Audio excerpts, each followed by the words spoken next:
Hạnh mời cả nhà cơm chiều cùng Hạnh nha. Hai người đẹp em của Hạnh á, con cô Hạnh đó, trời ơi tới dọn bàn giống như tiệc nè cả nhà. Ở ngoài á cũng tiệc nhưng mà chưa có dọn lên nha cả nhà. Hạnh dọn, Hạnh mời cả nhà trước nha. Dọn bàn của phụ nữ.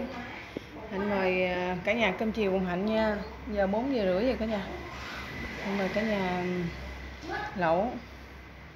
Hồi sáng thằng Âu có không cả nhà? Cũng còn luôn mà Hạnh nấu khác. Lẩu khổ qua, bún và cháo gỏi gà nha cả nhà. Cơm Hạnh trộn là ngon hơn, Hạnh trộn nhiều luôn á. Cháo gỏi gà nấm rơm, heo quay, nước tương, chắc lá chiên nha cả nhà, rất ngon luôn. Hạnh mua tới 2 kg mà.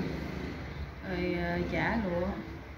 Hạnh mời cả nhà cơm chiều cùng Hạnh nha, và uống coca cùng Hạnh.